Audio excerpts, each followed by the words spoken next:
بەناوی خوای بەخشندەی میهرەبان سڵاوتان لێبێت بینەرانی ئازیز و خۆشەویست خۆم بە خۆشحاڵ ئەزانم خوای پەروەردگار دەرفەتی پێبەخشین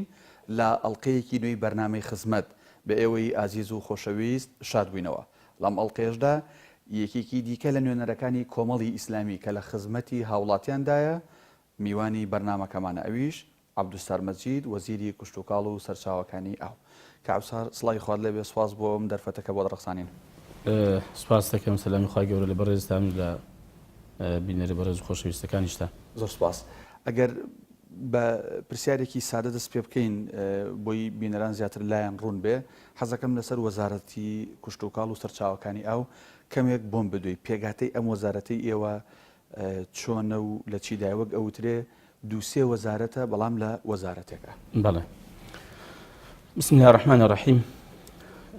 الحمد لله والصلاة والسلام على رسول الله محمد وعلى آله وصحبه ومن والاه. من دووبارە بەخێراتان دەکەم یا خۆ بەخێر بێن، خۆشحاڵین و سوپاس و پێزانیشم هەیە بۆ ئەم بەرنامەیەتان. بەتابەتی گرنگە هەم خەڵک و جەماوەر و کادیر و ئەندامانی و لایەنگرانی کۆمەڵی ئیسلامیش بزانن کە نوێنەرەکانیان لە بەتایبەت حکوومەت و بۆ پەرلەمان و ئەنجومەنی پارێزگا و لە حکوومەتە خۆجێیەکان ئەو ئەرکانەی کە لەسەر شانیانە بەتایبەت ئەو ئەرکە گشتیانی کە لەسەر شانیانە کە پێویستە خزمەت بە گشتی بە هەموو هاوڵاتێک بکەن و بە هەموو کەسێ بکەن کە ڕێی دەکەوێتە لای ئەو وەزارەتە یا لای ئەو فەرمانگەیە یا لای ئەو بەڕێبەراتی گشتە یا لای ئەو ئەنجومەنی پارێزگا و پەرلەمانتارە.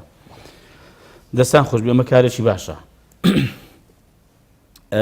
ئەم وەزارەتی ئێمە وەزارەتی کشتوکاڵ و سەرچاوەکانی ئاو کاتی خۆی دوو وەزارەت بووە و ئێستا لە عێراقیش دوو وەزارەتە، وەزارەتی زراعە هەیە، وەزارەتی ڕێی هەیە و لێرە وەزارەتی کشتوکاڵ بووە و وەزارەتی ئاو یا ئاودێری. ئێمە ئێستا وەزارەتەمان ئەگە بە پێی پێوەری جیهانی بێت لەوانەیە زیاتر لە دوو وەزارەتیشە، چون لە هەندێک وڵات با بڵم ئێمە چیمان هەیە، ئێمە بەشە کشتوکاڵەکەمان هەیە کە عادەتەن ئەم زاراوەی بەکاردێ بۆ دانەوێڵە، بۆ سەوزە، بۆ میوە، بۆ بەرومە گەڵاییەکان. ئەوە خۆی لە خۆیدا وەزارەتێکە. سامانی ئاژەڵ و ڤێتەرنەری و ماسی کە ئەمە خۆی بەڕێبەراتێکی گشتیە، بەڵام لە هێندێک وڵات ئەمە دوو وەزارەتیشە. یعنی سامانی ئاژەڵ بەتایبەتی وڵاتانەیە کە ئاژەڵداریان زۆرە، وەزارەتێکیان هەیە بە ناوی سامانی ئاژەڵ. ئەو وڵاتانەی کە سامانی ماسییان زۆرە، وەزارەتێکیان بە ناوی سامانی ماسی وەکو نەرویج. ئێمە بەڕێبەراتیشکەمان هەیە بەڕێبەراتی گشتی دارستان و پاوان و ڕزگەری کە ئەمەش ینی سێکتەرێکی فراوانە کە هەرچی دارستان و هەرچی باخ و هەرچی بێستان و هەرچی باغداری و ڕزگەری و ئەمانە هەیە هەمووی دەگرێتەوە تەبع شاخ و داخی کوردستان. بەڵێ بێگومان ینی بە دارستانی خۆڕسک و خوارسک. بەڕێبەراتێکی گشتیمان هەیە بەڕێبەراتی گشتی سەرچاوەکانی ئاو کە ئەو پەیوەندی بە ئاوی ژێرزەوی و بەشێکیش ئاوی سەرزەویەوە هەیە و بەڕێبەراتی گشتی بەندا و کۆگاکانمان هەیە کە لە هێندێک وڵات بەڕێبەراتێکی وەزارەتێکی سەر بەخۆیە کە هەموو بەنداوەکان دەگرێتەوە کە ئێمە ئێستا خاوەنی 17 بەنداوین و خاوەن 98 پۆندین کە پۆندەکان سەر بە بەڕێبەراتی گشتی سەرچاوەکانی ئاوە بۆکم ئاوی ژێرزەوی و بەشێکیش لە ئاوی سەرزەوی. ئەوە تێنەپەڕێ بلای بینە ڕوون بێ جیاوازی چیە لە نێوان بەندا و پۆند؟ بەندا بەو با بڵێم با بە تعبیرێکی کوردی بڵێم ئەو گۆماوە گەورانە دەگوترێ کە گەورن، هەرچەند لە بەنداویش بەنداوی گەورەمان هەیە وەکو بەنداوی دوکان یا بەنداوی دەربەندیخان یا بەنداوی دهۆک. بەنداوی کەشمان هەیە ینی کە گەسکەتر لەوانە مەسەن وەکو بەنداوی دێگەڵەمان هەیە بەنداوی شیوەسوورمان هەیە بەنداوی ترمان هەیە ئەمە بەنداو یعنی بەنداویش گەورە و گسکە و مامناوەندیشی هەیە تەبان پۆند لەمانە گسکەترە گۆماوێکی گسکە کە بەکاردێ تەمان پۆند یەک جیاوازی تریشی هەیە بربەستی خاچی واتە ینی کە دروستکرا بە خاکی دروست کراوە سەبی کۆنکرێت نەخێر ئەمەی نییە مەگەر شتێک پێویستی پێبوو بێ و ئەمە زیاتر بەڕاستی بۆ چەند گوندێک بەکاردێ و با من باسی سوودەکانی پۆندیش بکەم کە بەڕای من پۆند گرنگتر و سوودمەندترە ئەمڕۆ بۆ هەرمی کوردستان بۆچی جارێ بەنداوێک وەکو دوکان یا بەنداوێک وەکو دەربەندی خان ناوچەیەکی زۆری داپۆشیوە بەڕاستی بەداخۆ مەسەن نزیکەی ئەوەی دەربەندی خان 56 پێم وایە گوند ژێر ئاو کەوتووە و خاکێکی زۆر بەپیت و بەرەکەتی داگیر کردووە کشت و کاڵی بەڵێ بێگومان بەڵام لەو لاشە تەماشا دەکەی ینی سوودەکەی بە تەسەوەری من ینی بەقەد ئەوە نییە کە زەرەر و زیانی داوە بۆ زۆر زادێ مەسەوەی دەڵم ینی ئەم بەنداوانە بەشێکی کاتی خۆ حکومەتی عێراقی بۆ ئەوەی دروست کردووە کە ینی بەشێکی بۆ ئەوەی دروست کردووە کە ناوەڕاست پارێزگەکانی ناوەڕاست و بەغدا لە لافاو پارێزێ نەک قازان بۆ هەرمی کوردستان بەهەرحاڵ ئەمە تەفسیراتی کەش هەڵدەگرێ پۆند بۆ ناوچەیەکە من بەسم بۆ منە دەربەندی خان ئەوەی دەربەندی خان تەنها بۆ دوای خۆی کە دەتوان بڵێم چەند گوندێکی مەحدود یا چەند ناوچەیەکی مەحدود سوودێ دەبێنەوە زیاتر دەچێت بۆ خوارەوە بەڵام پۆندێک لەوانەیە جاری وایە بەقەدەر ئەوی دەربەندی خان سوودی هەبێ بۆ ناوچەکە مەسەڵەن بۆ چەند گوندێک بۆ ئاودەریکردنی چەند ینی پرۆژەیەک یا بۆ چەند دۆنمێک ینی ئێمە بۆ منە پرۆژەی ئاودەری کلێسامان هەیە ئەگەر تەواو بکرێ 40,000 دۆنم زەوی کشت و کاڵی ئاودەری دەکات ئەمە گرنگترە بەڕاستی بۆ من لە بەنداوێکی گەورە چەند پۆندمان هەیە لە کوردستانە ئێمە 98 پۆندمان هەیە ینی بۆ ئەم پێم وایە پۆند ینی مەسەفی کەمترە و سوودیشی بۆ ناوچەیەکی مەحدود هەیە لەوانەیە ینی هەرچەند بەنداوان دروست کەم منتەقە هەیە قەت ئاوەکەی سوودی بۆ ئەو ناوچانە نابێت لەم 98 چەندیان لە سەردەمی کابینەی ئەم کابینێ و تۆیە پێشوو لە ماوەی 24 ساڵی ڕابردوو یا 25 ساڵی ڕابردوو 58 پۆند دروست کراوە ئێمە لەم ماوەیەدا لەم 2 ساڵ و 2 مانگە ئێمە 40 پۆندمان دروست کردووە زۆر باشە ئەمە پێگاتی وەزارەتەکەت بوو کە باسی کرد کاک عەبدولسار ئەوەی کە باست کرد بە پێی ستانداردی هەندێک لە وڵاتە ئەوروپیەکان بە پێی گرنگی ئەو وڵاتە بۆ چ سامانێک وەک ئاماژەشم پێکرد لە چەند وەزارەتێک پێگاتووە بە بڕای تۆ شتێکی باشە لە هەرێمی کوردستان وەزارەتی کوشت و کاڵ و سەرچاوەکانی ئاو ئەم هەموو سێکتەری لە خۆ گرتووە دەستی تۆ و ستافی وەزارەت و بەڕێوەبەراتەکانی نەگرتو بووی کە ئێوە لەسەر کۆمەڵێک سێکتەر باشتر ئیشکەنەوە لەم هەموو سێکتەرە یان شتێکی باشە کە ئاوا هەمووی لە یەک وەزارەتە کۆکراوەتەوە خۆی هەردوو سلبیاتی هەیە ئیجابیاتیشی هەیە خۆی ئەگەر ئێستا بم شێوەی ئێستا ئەگەر دەستکراوەی هەبێ و بودجەیەکی شایستە هەبێ بۆ پەرەپێدان و گەشە پێکردنی هەموو ئەم سێکتەرانە زۆر ئاساییە پێم وایە وەزارەتێک دەتوانێت سەرپەرشتی بکە و ڕێنمایی بکە و ئاراستەی بکە بەڵام لەوانەشە ینی ئەگەر هێندێک سێکتەری بخرێتە سەر وەزارەتێکی تر یا وەزارەتی تایبەتی بۆ بکرێتەوە ڕەنگە ینی باشتر بەڵام بەڕای من بۆ منە ئاودێری کاتی خۆ کە وەزارەت بۆ ڕەنگە پێویست نەبوو بێ کە وەزارەتێکی سەر بەخۆ بێ ینی ڕەنگە لەگەڵ بۆ گرنگێکی وانیە یان چی زەڕور نەبووە خۆی زانین ئێمە وڵاتێکی هێندە فراوان نین و بەڕاستی ئاوێکی زۆریش لە هەرمی کوردستان نییە و کاتی خۆی بە من هەربەنوو نەبێنمەوە ینی کاتی خۆی ینی پارێزگای هەولێر سلێمانی دهۆک ئێمە ئێستا کە بەڕێوەبەراتی گشتی کشت و کارمان هەیە لەو پارێزگایانە ینی بەڕێوەبەراتی گشتی کشت و کارمان هەیە لە دهۆک و سلێمانی هەولێر و گەرمیان و هەڵەبجەش بەم دوایە برایماندا کە بەڕێوەبەراتی گشتی کشت و کار بێ کاتی خۆی لە زمانی حکومەتی بەعەز تەنها بەڕێوەبەراتی بە گشتیش نەبووە یەک مدیریەتی عامە هەبووە لە بەغدا ئەمانە سەر بە مدیریەتی عامەی بەغدا بوونە و ئەگەر لەبەر شۆڤێنیەت و ستەم و زوڵمی بەعسیش نەبوو بێ ئەگەر مەبەستی نەبێ کە شوێنەواری کشت و کار لە هەرمی کوردستان خاپوورکە ئەمە لێ دەرکە باشتریش دەتوان بڵم ئەو کاتی خزمەتی کردووە باش باست لە بودجە کرد کە عەبدولسار گرنگترین بنەما و فاکتەر بۆ هەر وەزارەت و دام و دەستگایەک بودجەیە بەپێی ستانداردی جیهانی کە جەنابەت زۆرێک لە وڵاتانی جیهان بەهۆی بوونت لە پۆستی وەزارەتی کشت و کاڵا گەڕاویت بۆ ئەو مەبەستە دەبێت بودجەی پێویست بۆ وەزارەتی کشت و کاڵ لە چەند کەمتر نەبێت لە ستانداردی ژیانە ڕەنگە بە پێی وڵات بگۆڕێ بەڵام پێوەری ستانداری جیهانی بە وڵاتێکی کشت و کاڵی دەڵێ نابێ کەمتر لە سەدادەی بودجەی گشتی بۆ کشت و کاڵ دیاری بکرێت. دەتوانین بە هەرێمی کوردستان بڵێن وڵاتێکی کشت و کاڵیە؟ ئەبە بێگومان ئەی کەواتە لە سەدە کەمتر لە ڕابردوو لە ئێسەدا لە بودجەدا بۆ ئەم کەرتە تەرخان کراوە؟ ئەوش بێگومان نەخێر بامەڕوونکەمە بۆ ینی بەسێ پێوەرێک ینی وڵاتی کشت و کاڵ دیاری دەکرێت. بەڵێ خۆی چوار پێوەر هەیە. خاکی بە پیت و بەرەکەت کە ئێمە هەمانە باشترین خاکمان هەیە لە ڕۆژهەڵاتی ناوەڕاست دوای لەو ناوچان دوای سوودان. ئاو هەوا ئێمە ئاو هەوایەکی زۆر گونجامان هەیە ینی ئەگەر بەس باسی کەش و هەوا بکەم کەش و هەوای هەرێمی کوردستان تقریبان یانی چوار وەرزی ساڵی تێدایە نە زۆر ساردا نە زۆر گەرمە کە بۆ زۆر لە بەرومەکە کشتکارەکان بە کەڵک دێ بە سوودا ئاو ئاوێکی سازگار و باشمان هەیە لە هەرێمی کوردستان. دەستی ڕەنجین دەستی جوتیاری ڕەنجین بەڕاستی ئێمە جوتیارێمان هەیە دەتوانین بڵێم لە ناوچەکە دەست ینی جوتیاری ئاوە نمونەیمان نییە. ئەمە چوار پێوەرن بۆ هەر وڵاتێکی کشت و کاڵی دیاری دەکرێت.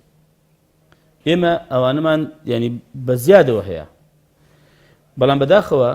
ینی بودجەی پێویست بودجەی شایستە دیاری نەکراوە. لە باشترین حاڵەتە کە عەبدولسەر بودجەی ئەم وەزارەتە لە ماوەی ڕابردووە ئەوەی جەنابەت لە ئەرشیفی ئەم وەزارەتە لە بەردەستا بێ لە سەدا چەندی بودجەی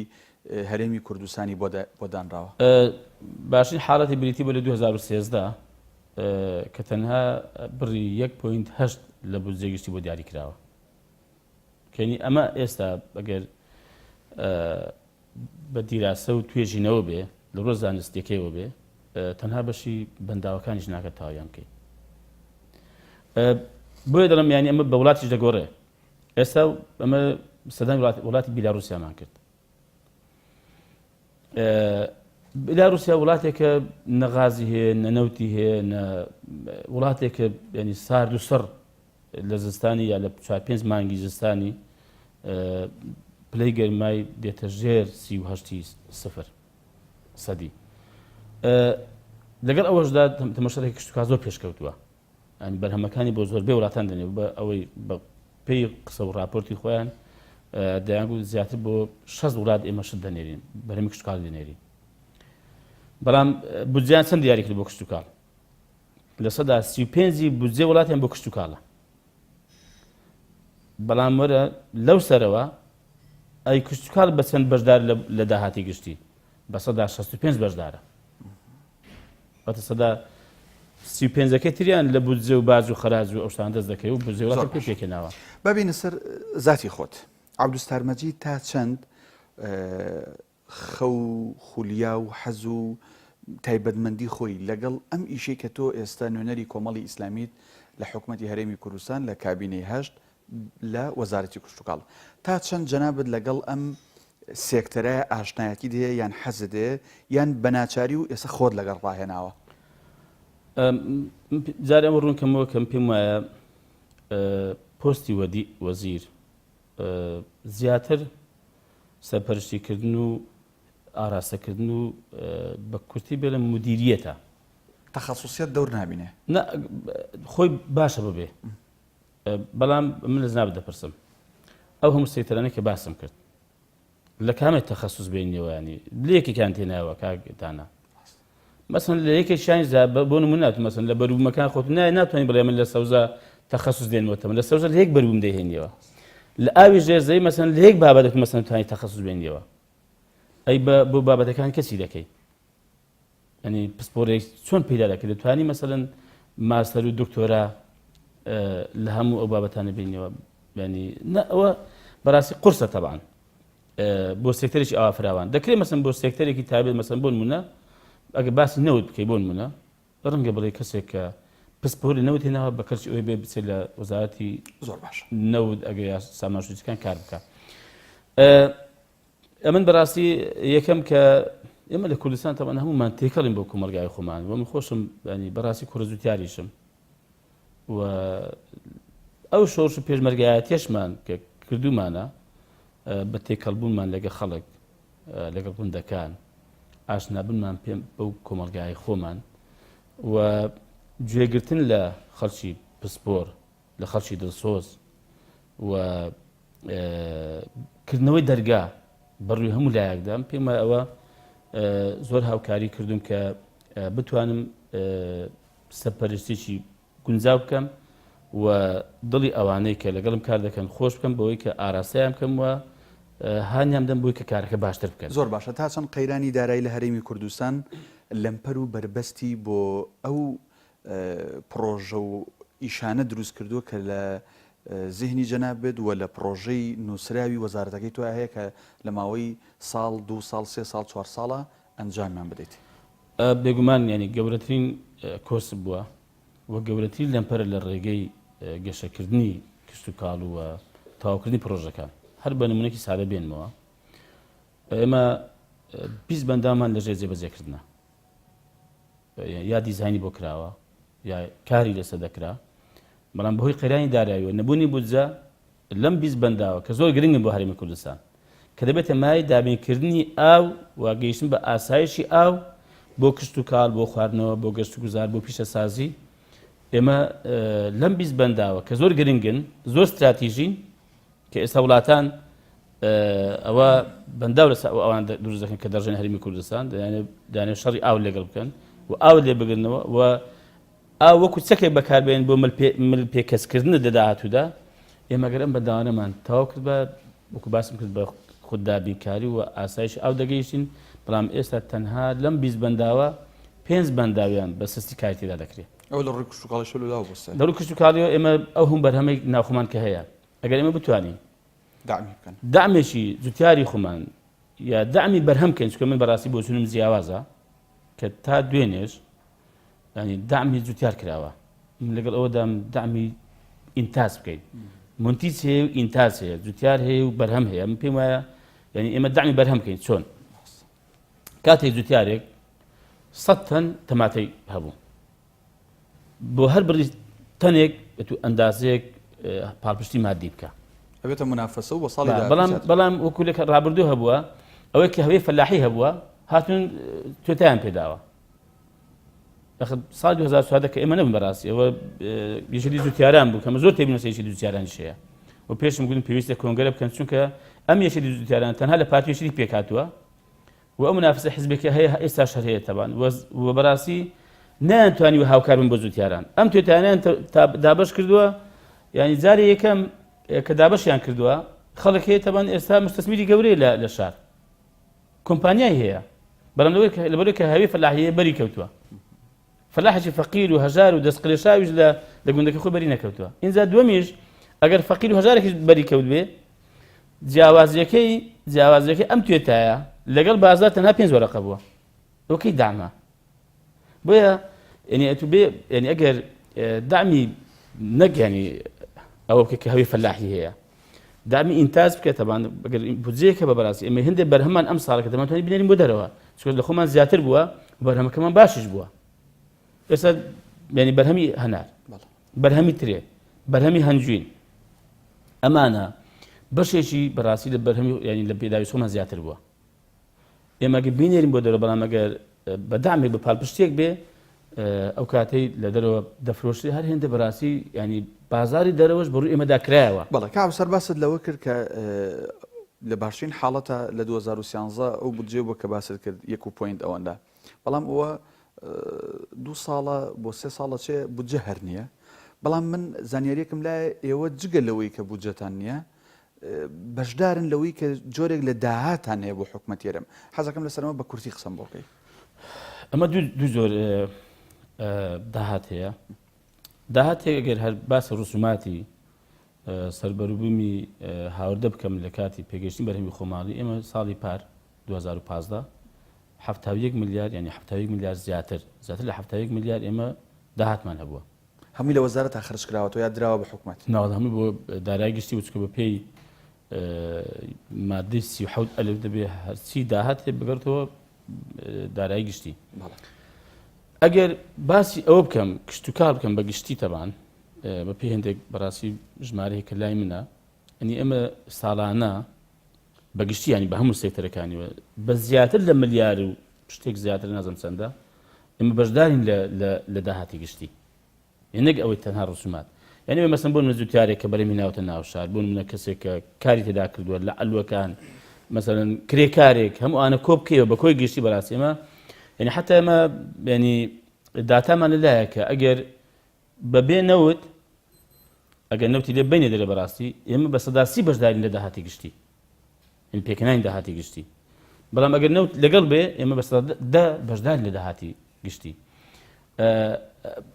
بەڵام بەداخەوە ئەم سێکتەرە فرامۆش کراوە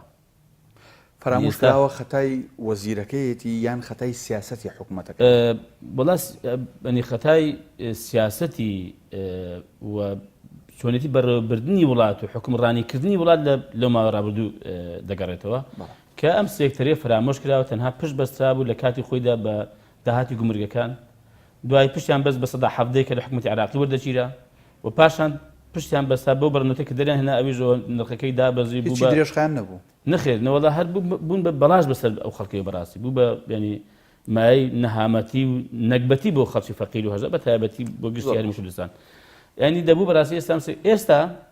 ئەندازەیەک ینی هەوڵ هەیە ئەندازەیەک بۆچوون هەیە کە ئەم سێکتەر بکرێت بە سێکتەری یەکەم کە دوای بەڕاستی مە زۆر هەوڵمان داوە لە ڕاگەیاندنەکان لە ئەنجومەنی وەزیران لەگەڵ پەرلەمانتارەکان لەگەڵ هەر کەسێک کە لەم وڵاتە بتوانێت ینی هاوکارمان بێ و ببێتە دەنگێک بۆ پاپشتیکردنی پرۆژە و پێشنیارەکانی ئێمە زۆر باشە بە ئێمە بین ئەم سێکتەرە نەکەین بە تاکە سێکتەر وەکو نەوت وای لێ بکەین نا بیکەین بە سێکتەری یەکەم بۆ دروستکردنی ژێرخانی ئابووری باشە کابسار بۆ کەرتی تایبەت ڕۆڵی نییە لە کشت و کاڵە ئەمە هۆکارەکەی چێ دیسان هۆکارەکەی کۆمەڵێک ڕێوشوێن و تاقیدادە لەلایەن ئێوە یان هەر کەرتی تایبەت جارە بیری لەمە نەکردوتەوە لە کشت و کاڵە بەرەمێنان بکات خۆی یەکەم بۆ ئەم قەیرانی دارایی و سیاست دەگەڕێتەوە کە خەڵک کەرتی تایبەت دڵنیان نییە لەوەی کە ئەم بارودۆخە بەرەو چێ دەڕوا لە ڕۆ داراییەکەوە و لە ڕووی سیاسیەوە لە کۆمەڵ بەڵێ بۆن من لە خان و بەرە لە کۆمەڵێک لەویش هەستی هەخلا ئێمەش بڕ ئیژەکەن ئێستا خۆ لەم 2 ساڵەی دەتوانم بڵێم زیاتر خەڵک خەریکی پرۆژەی گاوداری و دروستکردنی معاملی کشت و کاڵی و کە ئەمەسن بەکەل کشت و کاڵ هەستن کارگە ئەوانە عادی ئەمە نییە ئەمە یەک دوو بەڕاستی هەستەکانی و بەرهێنان ئەمە کاتی خۆش باسم کردێتەبان ینی زۆر ینی تەرجیعی کەرتی تایبەت و بەرهێنەران نەکردو کە بێن بۆ بەرهێنان لە بواری کشت و کاڵ بکەن بۆ هەوڵتان ناوە بیگۆڕن ئێمە گۆڕیشمانە ئێمە کە لە ئەنجومەنی باڵای ئابووری بەشدارم کە بەرە سەرۆکی حکومەت و جێگەی سەرۆکی حکومەت تێدا سەرپەرشتی دەکەن ئێمە زۆر پرۆژە هەیە بەڕاستی موافقەمان وەرگرتووە زۆر پرۆژە هەیە ینی کار ئاسانیمان کردووە بە ئەوانەی کە دوو ئەندامی لە ینی یەکێتی بەرهێنان و مەسەڵەن ژووری بازرگانی تێدا لەوێ کە شاهێدن کە من هاوکار بووم و پێشم ڕاگەیاندون هەمیشە لە هەموو کۆنفرانسەکان لە هەموو لێدوانەکان و لە کۆبوونەوە لەگەڵ بازرگانەکان لەگەڵ کەرتی تایبەت داوام لێ کردوون کە بێن و بەرهێنان لە کەرتی کشت و کاڵ بکەن ئەمن هەموو هاوکارێکیان دەکەم و هەموو ڕێنمایەکانیان لە خزمەت دادنین بۆ ئاسانکردنی کارەکانیان و لە هەر وەزارەتێکیش لە هەر شوێنێکیش کۆسپیان بۆ دروست کرد ئەمن ئامادەم هاوکاریان بکەم بۆی کە ئەو کۆسپیان بۆ لابم و واشمان کردووە خەڵک هەبووە لە وەزارەتێکی کێشەی بۆ دروست کراوە تەسەوڕ ناکەی قۆرەخ بکرێ وەکو کەرتەکانی دیکە بۆ نمونە ئەگەر کارەبا بێنینەوە بۆ نمونە ئەگەر کەرتی سامانی سروشتی بێنەوە لەلایەن چەند کۆمپانیایەکی دیاری دوو حیزبی دەسەڵاتدارەوە ئێمە دەستمان بۆی نەداوە ئێمە بۆ قۆرەخکاری ئێمە ڕێنماییمان بووە من زاریکەش باسم کرد بۆ نمونە ڕێنمایی هێنانی گەنمی بنە تۆ ینی کاتی خۆی یەک دوو کۆمپانیا بووە بێسە جناب دەتوانانی پرسیار بکەی بەڵێ چەند کۆمپانیا گەنمی بنە تۆ لە تووشیا دێنن یا لە هەوڵاتێکەکە کە بە پێڕێنمایەکانی مەتوان بێنن قۆرەخکاری نیە لە وەزارەتی بڕیارمان داوە کە هەر کۆمپانیا ڕێنمایەکەی ساڵی پێشووتر ئەوە بە کە هەر کۆمپانیای بۆ هەیە تەنها 1000 تەن گەنم بێنێ لە نزیکی 40 تا 50,000 تەن واتە 30 کۆمپانیا بەشداری دەکات کەمە ڕێگەی قۆرەخکاری گرتووە ئەم ساڵەکە تەمەکە پار پێیان نەهات بەڕاستی بۆ کەمە ڕێنمایمان هەیە بێ ئەو گەنمی بنێت توێ ئەم گەنمە بێ و گەنمێکی فعلەن پاک بێ دەرمانکراو بێ و بە کەڵک و بەسوود بێت تەبان ئێمە کە پێیان نەهات ئەم ساڵکەمانە 5,000 تەن و لەم 5,000 کە ئەگە زانیمان مەسەن دووسێ کۆمپانیا تەنها ئەم دووسێ کۆمپانیا دەهێن ئێستاکەمان 2500 تەن هەر کۆمپانیا دەتوانێت بچی بهێنێ باش باسمان لە قەیرانی دارایی کرد وەک لەمپەرێک دێنە سەر قەیرانی سیاسی بزانین عەبدولستار مەجید وەزیری کوشتوکاڵ و سەرچاوەکانی ئاو کە لە پشتی کۆمەڵی ئیسلامی لەم کابینێ بەشدارە بێگومان بەڕێوەبەرەکانی خوارجەنابێت لە لایەنەکانی دیکەن بەتایبەت لە هەولێر لە پارتی دیموکراتی کوردستانن و لە پارێزگای سلێمانی و هەڵەبجە و ئیدارەکانی گەرمیان و ڕاپەڕین بە زۆری لە یەکێتی نیشتیمانی کوردستان تا چەند ئەوان لەمپەریان بۆ تۆ دروست کردووە و بڕیارەکانی کە تۆ لێرەوە لە وەزارەتەوە دەریەکەیت لەم دوو دەڤەرە وەک پێویست جێبەجێکرێت بەڵام وەڵامەکەی بۆ پاش پشوەکە. بینەرانی خۆشەویست خزمەت بەردەوامە بێت پاش پشوویەکی کەم ئەکەڕێینەوە.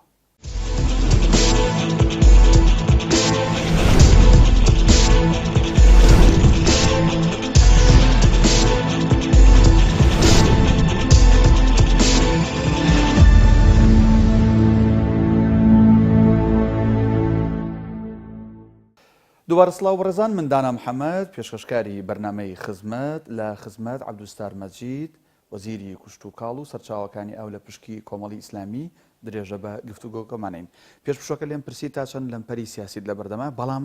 بەڕوونی ئەم پرسیارم وەڵام بەرەوە. خۆی پێم وایە دروستبوونی لەمپەر بەشێکی بۆ وەزیری یا هەر کەسێک دەگەڕێتەوە کە سەرپەرشتی سێکتەرێ دەکات کە ئایا ئەو تاسەند لەگەڵ ئەوانەی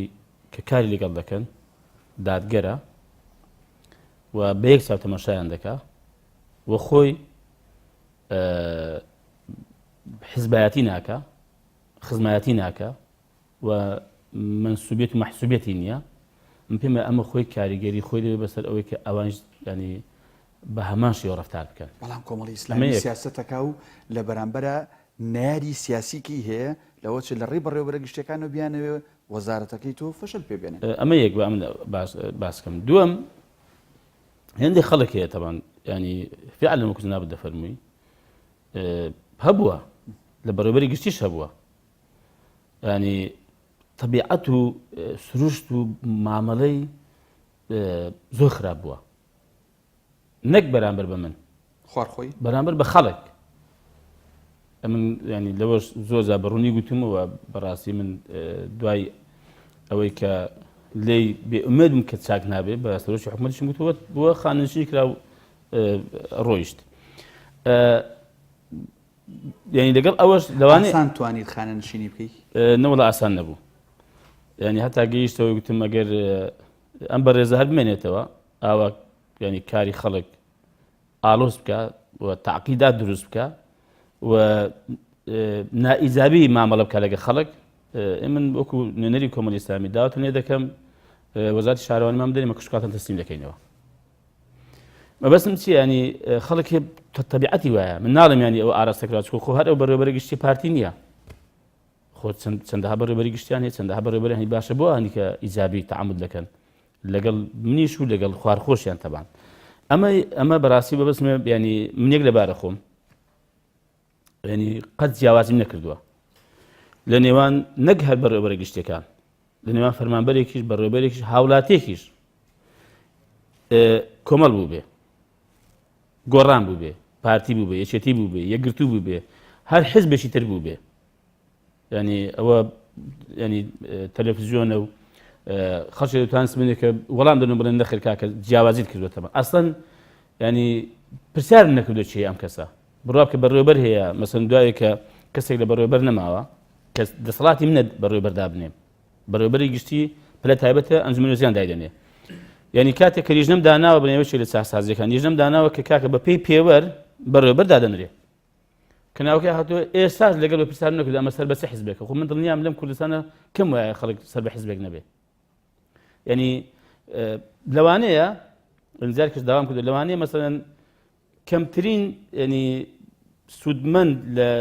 لە منەوە ڕەنگە ئەندامانی کۆمەڵی ئیسلامی بوو بێ. جا پرسیارم هەیە لەسەرەوە کەواتە تۆ لەمپەری سیاسی لەبەردەمانیە؟ نەبووە، ینی وەکو لەمپەری سیاسی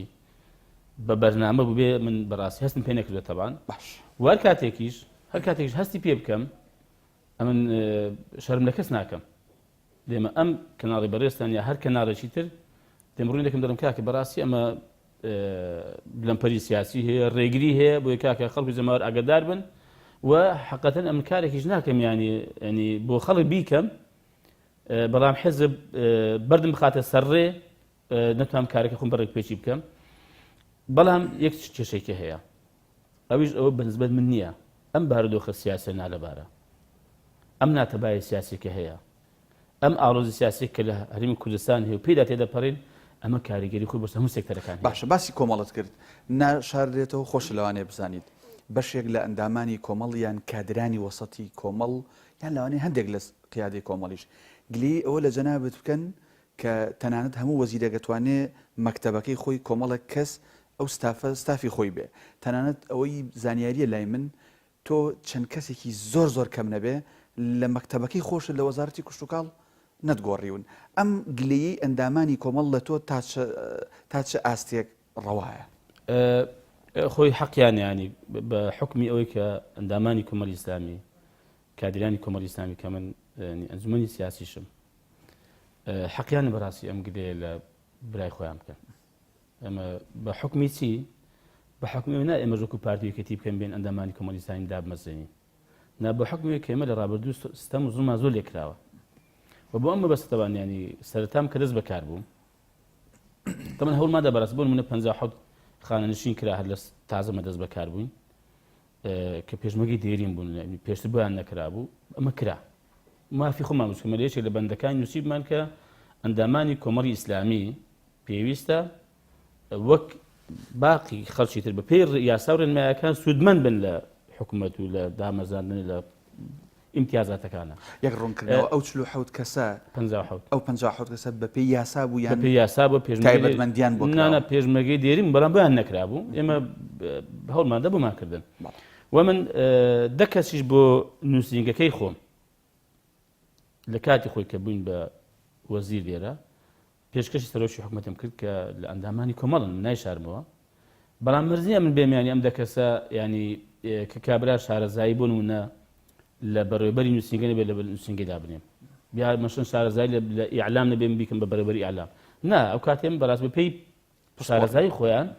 بە پێی توانای خۆیان ئەمن لە سێکتەرەکان دادنە کە دیارە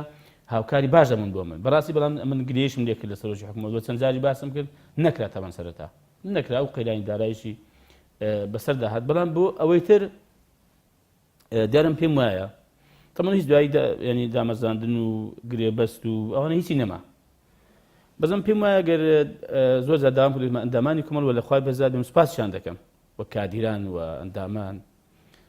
سوپاسیان دەکەم کە لەمڕۆ زۆر هاوکار بوون کە دڵیان خۆشە سەریان بەرزە بە کارەکانی ئێمە کە بیستومەتەوە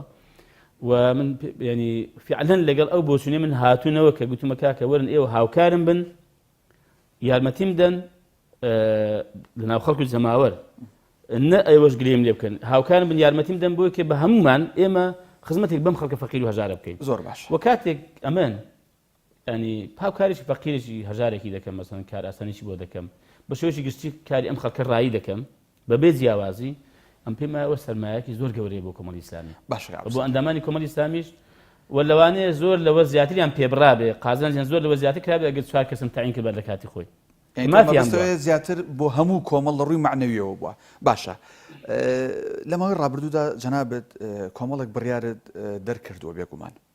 بەشێک لەو بڕیارانە چوونەتە بواری جێبەجێکردنەوە بەشێکیش یان نەچوون یا وەک پێویست نەچوون یان لە ناوچەیەک بۆ ناوچەیەکی دیکە گۆڕانکاری با من دوو نمونە بۆ جەنابەت بێنمەوە سەبارەت بە تەجاوز بۆ سەر زەوی کوشتوکاڵی و باخ و ڤێلە و مەزرعە سەبارەت بە هەڵکەندنی بیر سەبارەت بە مریشکی 2 کیلۆیی هەستەکرێ ئەمانە وەک پێویست نەچوونە بواری جێبەجێکردنەوە هەرچەنە جەنابەت بڕیارەکەت لەسرە یەکە ئیداریەکانە بێ جێبەجێکن بەڵام خۆ دوجارە بێ ئێوە بە دۆدا چوون بکەنەوە بۆ کە ئێسەدی بۆ ڕێی هەولێر لە سلێمانی کاچیتە مێرگەپان و سیتەک هەم ڕۆژانە باخ و ڤێلە و بیر لێدرێ و مریشکی جوارزانم لە هیچ شوێنە 2 کیلۆیی نەبوو بۆچی ئەمانەت جێبەجێ نەکران بە نمونە ئەوە چەند بڕیارێک خۆی کای داناجیان مەسەلەی زێدەڕۆیی بۆ زانیاری بەڕێستان و بینەرانی خۆشەویستیشتان بۆ یەکەم جار بەڕاستی ئەمن ئەم بڵێن بابەتم جوڵاندووە ینی هیچ کەسێک قسەی لەسەر ئەمە نەکردو لە ڕابردوو و من هەوڵمدا لە ئەنجومی وەزیران لیژنێکی باڵاشی بۆ دروست کرا لە کۆبوونەوەی یەکەم سەرۆکی حکوومەت خۆی بەشداری کرد دوایی ئەم لیژنەیە بەڕێز جێگری سەرۆکی حکوومەت ئەو سەرپەرشتی دەکات و لە قۆناغی یەکەم ئێمە زۆر بە توندی ڕوبەڕووی هەموو زێدەڕۆیەک بووینەوە لەسەر زەوی کوشتتوکاڵی مەبەستە زەوی کوشتتوکاڵی وە شارەوانیش زەوی بەردەڵانش کە عادی دارایی بەس ئێمە تەسەڕوی پێ دەکەین ئێمە لە قوناغ یەکەم ئەممان ڕاگرت و خەڵک ینی محاسبە کرا بەرپرسی گەورە بان کراوە خەڵک گیرا لەسەر قەزیە و هەبووە ینی شوورەی لێ تێکدراوە هەیە خانووی لێ تێکدراوە پسم بۆ خانوو تێدانەکەم بەڕاستی من پێشم گوتم کاتی خۆی گوتم کاکەم لەگەڵ ئەوم ئەگەر خانوو تێدان لەسەر زێدە ڕۆی لەسەر زەوی کوشتتوکاڵی بەبێ جیاوازی تێک بدرێت نەک ئی هەژارێک تێک بدرێ و ئی دەسەڵاتدار و پارەدار و پلەدارێکش بمێنێتەوە ئەمە باش بوو تا ئەم قەیرانی سیاسی دروست بوو ینی پێم وابوو هەنگاوێکی زۆر گەورە و گرنگ بتەبان بۆ بیری پایلیش کردووە ئێستاش ئێمە هەر بە دوواداچوون دەکرد چونکە لە هەموو پارێزگاکان لیژنە دروستکا بۆ بەمەستە و هێزەکانی پۆلیس و ئاسایشوانش برادەوە کە هاوکار بن لە قەزەکە وێرای پۆلیس دارسن کە عادی وەزارەتی ئێمەیە و دەستگایەکی زۆری بیری پایلیش بە نایاسایی کە کاریان کردو گیراون و ئێمە بڕیاریشماندا ئەوانە دەتوێنرێنەوە بە پێی یاسا مامەڵان لەگەڵ دەکرێتەوە بەڵام تا ئەم دەقێژ لێ درێ تا ئەم دەقێژ بیر دەگیرێ هۆڵش بەردەوامە کابێ نایاساییەکە بەردەوامە بەڵام ئێوەش لە وەکو بەرەنگاربوونەوەکە ئێوەش هەر بەردەوامە پێش ماز زۆریش کەمی کردو کاکدانم با عەرزەکەم ئەم خۆم سەرەتا 2 ساڵ پێش ئێستا ئاوا بە دۆڵی ماقولدا تێپەڕین بۆ سلێمانی هەر بۆ خۆم ئەوەی کە بەرچاو بوو لەسەر زیادە دیار بوو ینی کە لە دەربەندی گومەسمان تا دەگەیە هیزۆب 11 دەستگای بیری پایلی سووری مژمار لەسەر زیادی لیان دەدا بەڵام زنابێت ئەمڕۆ ڕەنگە نازم بەوێ داهات بی چەند دەستگای بیری پایلتان بینی یا بڕۆنەوە تەماشاکە بەڵام هەمووی لیداوە و کۆتایی هاتووە لێ نادرێت وڵا زۆرمان بەردەوام خەڵک دێ خۆ هەنی پرسیار دەکات کاکە من بۆ فلان شوێنی دەمێ بیرێکی پایل لێ کە دەڵێ مەمنوعە کاکە ئەو بەنسبەت مریشک ئێمە بڕیارماندا ئەم بڕیارە بۆچی بوو بەڕاستی بەر لە هەموو شتێک بۆ تەندروستی هاوڵاتیانی هەرێمی کوردستان بوو دوای ئەوەیە من ڕاوێژم بە خەڵکی پسپۆر کرد لە بوارە وتیان مریشک کە لە چیلۆ 800 گرام تێپەڕێ 2 چیلۆ بەولاوە پرۆتینێکی زیانبەخشی زۆر لە لاشی ئەم مریشکە کۆ دەبێتەوە کە زۆر زەرەری بۆ هاوڵاتیان بۆ ئینسان هەیە ئێمە هاتین بەڕاستی و پێوەرێکی جیهانیش ئەم قەزیە نەکرد ینی بڕۆ دەرەوەی هەرێمی کوردستان بڕۆ دەرەوەی هەرێمی کوردستان بزانام داخوا ینی بە جدیش بگەڕی مریشکێکی 2 چیلۆ دەست دەکەوێت ینی نییە ئێمە یەکەم بۆ ئەو بەتەوان دوم ینی ئەمە پرۆژێکی متەکامیل بوو خاوەن کێڵگە پەروەریەکان هەمیشە ینی هاوارێنی هەڵدەستان ناوە زەریان دەکرد ئێمە بەم پرۆژەیە ئێمە خۆمان مریشکی خاوەن کێڵگە پەروەریەکانمان دەکردەوە لە ڕێگەی کۆمپانیاوە تەبان دەکردرایەوە بە نرخێکی گوزام کەوان زەرر نەکەن دەهێنرا سەربەرخانە کە سەربەرخانەمان هەیە ئێستا تەبان کەس مریشکی بۆ نابە ئەویش بەنی لەو پرۆژە ئێمە سوودمەند دەبوو و ئەمە بە شێوەیەکی تەندروست سەر دەبردرا بە شێوەیەکی تەندروست دەهێنرا بازاڕەکە بەڵام کۆمەڵە هاوڵاتی کە مریشک فرۆش بوون زەرەریان نەکرد ئەویش دەرێن ناکرێت ئەویش بۆ ڕوون دەکەمەوە تەبان ئەمە ئەوە ینی بۆ کە شتێکی تەندروست بکەین تەبان و زیاتر لە 6 ملیار من بۆ تەرخان کرد لە ئیعاناتی زراعی پاڵپشتی کشتتوکاڵی کە بۆ جەنەبوو ئیعانات هەبوو ئەوەی دوکانداری مریشک فرۆشەکان برامەندا بوو کە ئێمە ینی سەربەرخانەی مۆبایلیان بدروستکەین واتە لە هەر شارێک بە تایبەتی دەروازەکان بۆ کە لە ناو شاری بچیت دەرێ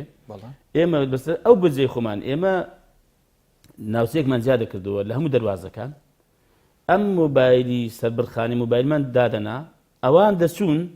ئەم کارانە لێوەن دەردەکرد بە پاکوخانەی بەڕۆک پێچی و ئەوانی زەرێر ناکە تەنها ڕەنگە مەسەلەی سەربڕینەکە ڕەنگە مەسەلەن ینی بڵێن کاکە هەزارمان لە سەربڕینی پێدەبڕا ئێستا پێمان نابڕێت دەی کاکە خۆ ناکرێ ئەمن بەڕاستی دەبەر خاتری مەسەلەن 4 کەس 4 میلیۆن کەس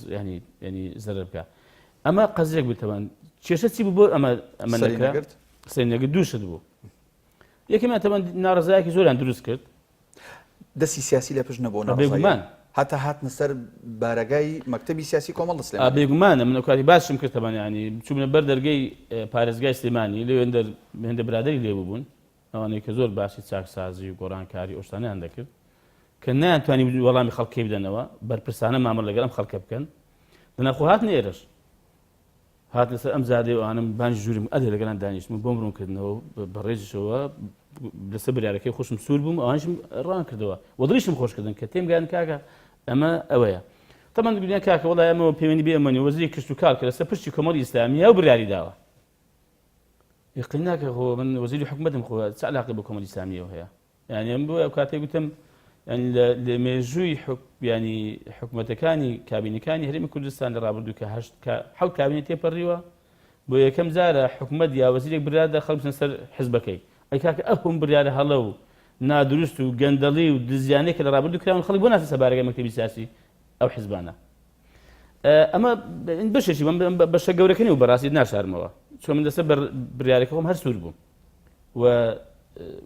وهو دا سريشي دقرت حقيقة بلام تشيشي دومان او للناس ما كان قيلانه داهات ام باره هتسق بكاغي دانا اما سيزار ام تندرمان اعلان كرت هيس كومبانيا براسي وري نكرت دبرو كاكا من تنها ورقبه بس ورقه السيوله نبي بله كبارو نقد نبي سيوله نبي كبارن بدست ونبي براسي من او بروجي ورنا اقرب يعني اما تشيشك زۆر باشە کاتم کەم ماوە بە چەند پرسیارێکی زۆر ماوە جەنابی وەزیر کار و چالاکەکانی تو هەم خۆت هەم ئەو وەزارەتی کە چەند وەزارەتێکە لەوانەیە بە چەند بەرنامەیەک تەواو نەبێ ناچارم بروسکە ئاسا پرسیارکەم بروسکە ئاسا وەڵام وەرگرمەوە با لەسەر بابەتێکی تر قسە بکەین کاتێک بەرووبووم پێیەگا ینی زۆر جار ئەومان بیستووە زۆر جار ئەومان لێرە و لەوین کردووە ئەم باجەی تۆ ئەیخەیتە سەری ئەم باجە بۆ حکومە دەگەڕێتەوە نیە بەڵام بۆ وای لێ نەکراوە بۆ وەزارەتی کوشتتوکاڵ بێ و دووبارە دامی بەرهەمی کوشتتوکاڵی پێ بکەنەوە ڕاستەکە من لە داواکاریەک ینی ئێستا کە ئاراستەی هەم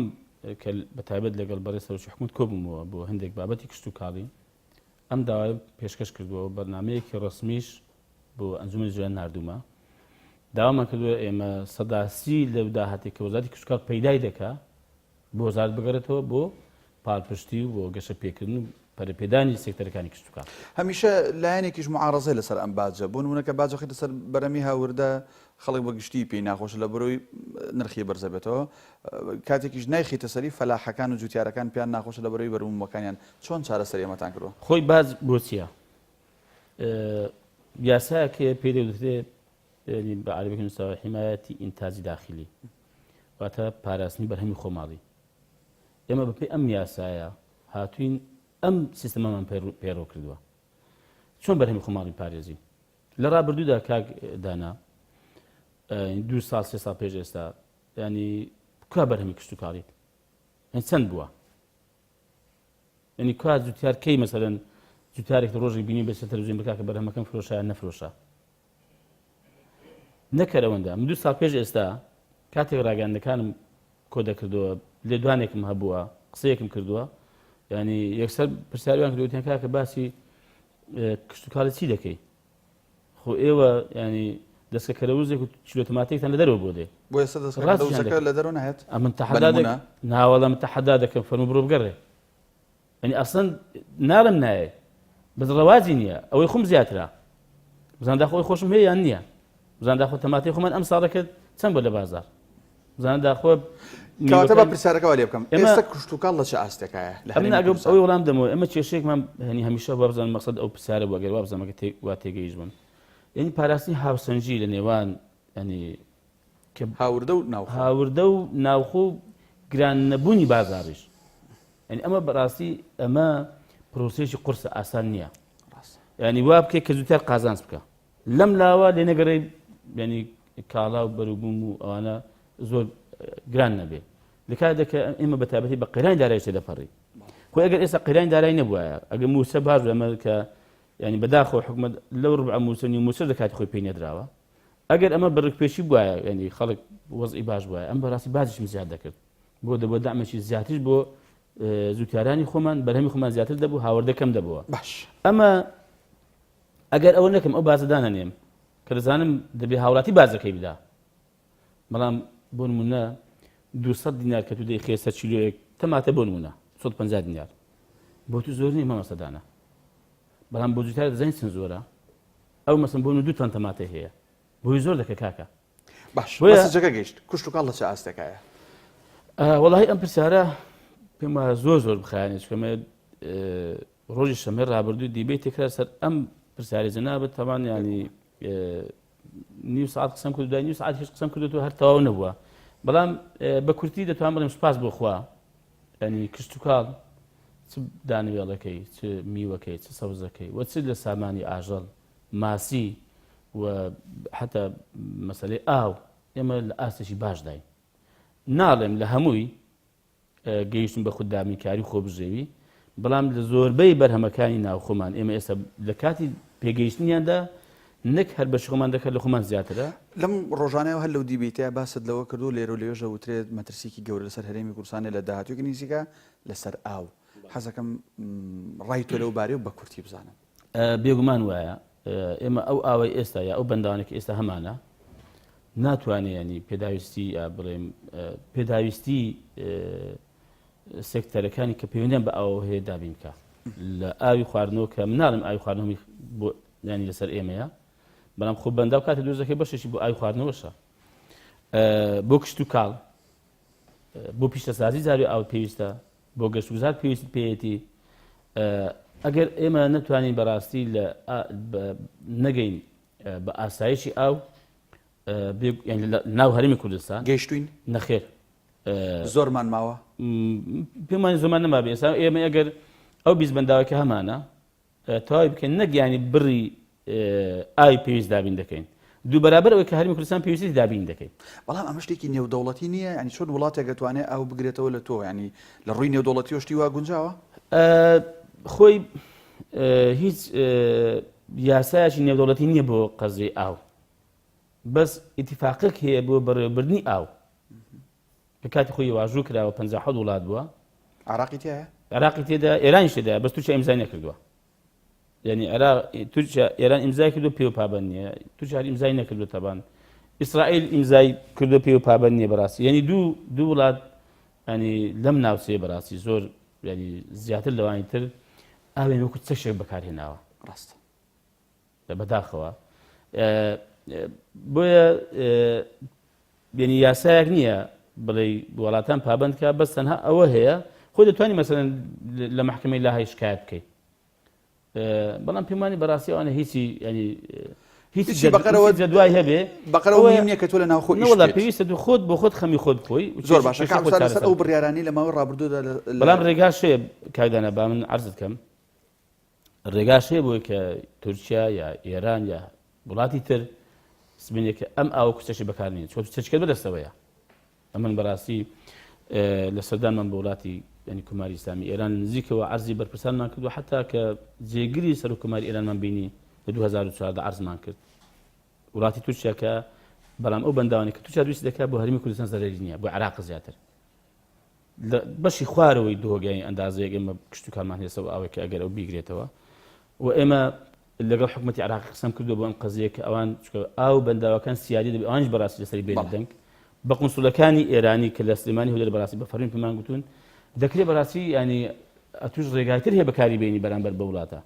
ینی ئەگەر بگاتە کاتی خۆی وە ینی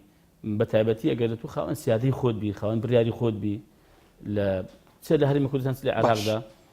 دەکرێت بەرامبەریان بەڕاست بە شێوەیەکە بوەستی تا چەندە سەر و بڕیارانی لە وەزارەتی کوشت و کاڵ لە ماوەی ڕابردوودا داوتن بێگومان لە مەساڵحی هەندێک کۆمپانیای وڵاتانی ئیقلیمی و جیهانی داوە تا چەند حکومەتی هەرێم تووشی ڕەخنە بۆ لەلایەن وڵاتانی ئیقلیمیەوە یان کۆمەڵی ئیسلامیان جەنابەت ئەوی کۆمەڵی ئیسلامی نازانم ینی تا ئێستا بە ڕسمی شتێکم نەبیستە بەڕاستی ینی بە کۆمەڵی ئیسلامی گوترابێ بەس خۆیان هاتوون لێرانە مەسەلەن قونسوڵەکان گلەیان کردو بەڵێ بە تایبەتی لەسەر قەزەی باج یا لەسەر مەناعکردنی سێوی سووری ئێرانی کاتی خۆی کە نەخۆشی پێوە بووە ئێستاش بەڕاستی هەر ڕێگەمان پێ نەداوە و لەسەر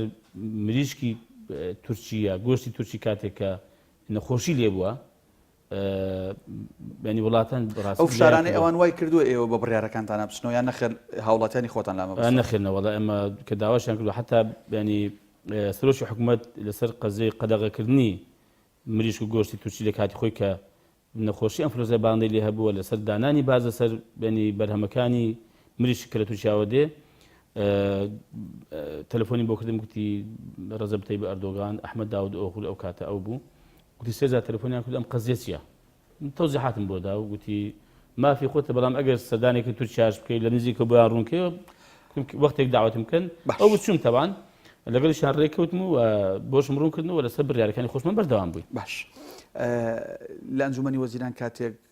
بڕیارەکەی ئەوەی لە شەقاما پێوترە بڕیارە شومەکەی حکوومەت سەبارەت بە موچە و پاشەکەوتی موچەوەی کە لە ماوەی ڕابردوودا وەزیری سامانە سروشتەکانی ژووتی کەس بە تەمای ئەو پاشەکەوتە نەبێت. جەنابێت وەکو نوێنەری کۆمەڵی ئیسلامی و وەکو عەبدولستار مەجید وەزیرێک لەو کابینەیە هەڵوێستە چی بوو؟ ئەوترێ بە دەنگدان بووە یا بە دەنگدان نەبووە؟ ئایا تۆ دەنگت لەگەڵ ئەو دەنگە بوو کە ئەم پاشەکەوتە هەبێیان چیر بوت بەڵام زۆر بە کورتی؟ خۆی کاردانا وەرە تێپەڕی زۆر ڕوونکردەوە دەربارەی ئەو بابەتە دراوە. خۆی ئەمە سەرۆکی حکوومەت جێگیری سەرۆکی حکوومەت و وەزارەتی دارایی وەزارەتی سامان سروشتەکان پرۆژەیەکیان هێنا. طبعاً ئێمە دەمازانی ئێمە لە قەیرانی دارایین. ئەو کات ینی ئەو پارێکی ئێمە دەستمان دەکەوت لەوە کەمتر بوو کە دەدرا بە موسە. بەڵێ ئەمە نزیکەی 400 و ئەوەندە ملیارەمان دەست دەکەوت، بەڵام 890 میلیار موسە بووە خەرجی بووە تەبان. دیار بوویانی چەند کورتی دێنا، نزیکەی 2.5 کورتی دێنا. وتیان کاکە ئێمە داهاتمان ئەوەندەیە، ئێمە بەڕاستی چیتر ناتوانین تووشی عەجز بین و ئەمە دەمانێت بەڕاستی تعدیلات بکەین. گوتمان ئەم قەزیە ینی مەجاتی دانی ئەمە قسەی تێدا بکەین ناکەی، گوتیان ئەم بەنسبەت ئەوە پارەکەیە و ئەوەش وەزعەکەیە. قسە لەبێ لەم چوارچێوە بکرێت. ئەنی کەسێک بێ مزایدات بکات شتیکە بڵێ بەڕاستی بە منیشەوە ئەنی دروست نییە تەبان. جارێ باسی دەنگدان بکەی هەیە بیستمە گوتێتی ئەمە دەنگدانمان لەگەڵ دەنگدان بوو، ئاسان دەنگدان هەر نەکراوە. ئەنی تا بڵێ دەنگم لەگەڵ هەموو وەزیری هەموو لایەنەکان بەشدار بوون لەمەیە. ئەمە لەوێ بووین بەشدار بووین مانایە کە لەوێ بووین تەبان، ینی بەشدار بووین. بە دەنگدان بەشدار نەبوون بۆ نە بە دەنگدان نەبوو چونکە ینی 100 دەنگ بدرێ بۆ ئەوم دەرم دەنگ نادەم، بەس ئایا لە وەزعەکەی دەگۆڕێ؟ دەنگدان نەکراوە تەبان. موافقی من موافق نیم، بەس دەی فەرم دەکا کە من ئەوەندەی دەکا کە ئەمە داهاتەکەی ئەمەش من دەزانم یعنی بەڵێ خەڵک تێبینیمانێ بە خۆشم و تێبینیم هێ لەسەر داهاتی هەرێمی کوردستان کە ئایا داهات ئەوەندەیە، ئایا ینی نەوت هەر ئەوەندەیە، داهاتی نەوت هەر ئەوەندەیە، ئایا مەسەڵەن داهاتی ترمان نییە، ئایا ئەو داهاتانە ئایا ئەو قەرزێکە باز دەکرێت؟ ئیشکالە زۆر ئێستا ئەو بابەتە نیە. بەڵام بە کورتی ئەمە ئەو کاتەی بەڕاستی یەکێک لەوانم گوت کاکە من لەو قەزانە تێبینیم هەیە. زۆر باشە سەبارەت بۆی کە وترا ئەم پاشەکەوتە ناجێڕێتەوە شتێکی وەڵایە من ئەمن لە کۆبوونەوەی ئەنجومەنی وەزیران بەڕەسمی کاکە وەکو وەزیرێک وەکو ئەندامێکی ئەم ئەنجومەنە داوا دەکەم ئێمە فێڵ لە خەڵک نەکەین، ڕاست و دروست. ئێوە نیازتان هەیە بەرە سەرۆکی حکوومەت جێگری سەرۆکی حکوومەت نیازتان هەیە ئەم پاشەکەوتە نەجێڕنەوە. وەڵاهی ئێمە بڕیاری ئێمەیە پاشەکەوتە و ئەم حکوومەتەش ئەم کابینەش نتوانێت مادام شتێکی فەرمی حکوومەتە ئەم هاوڵاتی مافی خۆتی لە داهاتوودا ئەم داوای خۆ بکە و ئەو حەق خۆر بگرێت. زۆر باشە لە یەک خولەکە ئەگەر بتوانی کەمتریش سوپاس دەکەم. عەبدولستار مەجید پێشەوەی بێ بە وەزیری کوشتوکاڵ و بێتە سەر ئەم مێزوو کورسیە وەربگرێت. لە ڕووی ئیمتیازی مادی چیت هەبووە پێشتر لە خانە و لە ڤێلە لە مەعاش لە سیارە نازانم لە چی کە نەت بووە ئێستا بەهۆی ئەم پلە و پۆست و نوێنەرایەتیەوە هەتا چینە ئەو شتانە؟ ئەمن بەڕەنگە زۆربەی برادەرەکان بزان پارچە زەویەکم هەر هەبووە لە هەشتی حەسارۆکان کە ئێستاش خەدەماتی نەچۆتێ بڕی پارێ ئەو پارچە زەویم هەیە و هیچ شتێکی تریشم نییە بێزگەلەوەیانی سوودمان بوو بم. تەنها ئەو موچێک کە وەرم گوتە کاتی خۆی موچێک و ئیش بەشێکی دراوەتەوە دارایی کۆمەڵی ئیسلامی و بە بڕیاری مەکتەبی سیاسی بەشێکی دراوەتەوە بەخۆم. یعنی هیچ شتێک زیایی نەکردووە پێش وەزیری و دوای وەزیری؟ نەوەڵا بێگومان زیادی نەکردو، ئەگەر کەمی نەکردوێ زیادی نەکردووە. ژیانی شت هەروەکو ئەو خەڵکە و ئەندام و خەڵکی کۆمەڵی ئیسلامی و هەرە و ڕەفیقانەتە کە پێشتر لەگەڵ تابوون پێشەوەی وەزیربی؟ وەڵاهی پێم خۆشنی ئەوە پرسیار لەم بکرێنی حەز دەکەم ئەوانەی کە هاتوچۆی من دەکەن، ئەوانەی کە برادەری نزیکن، ئەوانەی کە ناسیاون پرسیاران لێ بکەیت، چونکە من هەر نەکرد ینی بۆ ئەم پۆستێکی ئێستا هەمە من پێمانی ئەم پۆستە شتێکی بۆ من زیاد کرد بێ، ینی لە ڕووە معنەویەکەش و لە ڕووی پلە و پۆست و ئەوانەشەوە پێمە تەنها ئەوە بێ کە من هەز دەکەم ینی خەمخۆری بۆ زیاد کرد بم، هەز دەکەم کە خەمی بۆ زیاد کرد بم، هەز دەکەم کە ماندووبوونی بۆ زیاد کردم سوپاس بۆخوا، هەز دەکەم کە ئەندازەیەک بەڕاستی تێڕوانینم ینی ئاسۆی بیرکردنەوەم کارکردنم لەوانەیە ینی بۆ خزمەتکردنی خەڵک و هاوڵاتیان هەرێمی کوردستان فراوانتر بوو بی لە زاران دەنا لە ڕوو مادیەکانەوە تەبان من هەندێک قەزای هەیە خۆت نازانم هەر بە دروستی نازانم بە شەرعی نازانم بەڕاستی ینی ئەندازەیەک پابەندیم هەیە بە شەریعەت و ڕەنگە تۆ زۆر کەچیش لەخوای خۆم بترسێم کە هەندێک شتێ ناتوانم بەڕاستی بیکەم دەنا ئەگەر بمویست بە یا بمەوێتەوەن خۆتان زانن ئەم سێکتەرانە مەزای زۆر تێدا هەیە کە ئینسان خوابمان پارێزێک گەندەڵی تێدا بکە. بەڕێز عەبدولستار مەجید وەزیری کوشت و کاڵ و سەرچاوەکانی ئەو لە حکوومەتی هەرێمی کوردستان لە پشکی کۆمەڵی ئیسلامی سوپاس بۆی کە وەڵامی پرسیارەکانی بەرنامەی خزمەتتدایە و بێگومان کۆمەڵێک پرسیاری گرنگی کەمانە بوو لەوانە لە ماوەی ئەم 2 ساڵۆنایە چیتان کردووە بەڵام ئەوە واز لە ئێنین بۆ ئەو هەموو خەڵاتانی کە جەنابەت وەرت گرتووە هەموو بەرنامانی کە لە ماوەی ڕابردووە کردوتە لە بەرنامەی کە ئەگەر دەرفەت و باز لەواکەی زۆر سپاس دووبارە بۆ ئامادەبوونت. سەلامەت یا سپاس بۆ ئێوەش یاخۆ بەخێر بێ. زۆر سپاس بینەرانی عەزیز و خۆشەویست تاڵقەیەکی نوێی بەرنامەی خزمەت هەموو لایەک بەخوای گەورە ئاسپەرین کوردستانێکی ئاوەدان و ئارام بۆ هەموو لایەک خواتان لەگەڵ.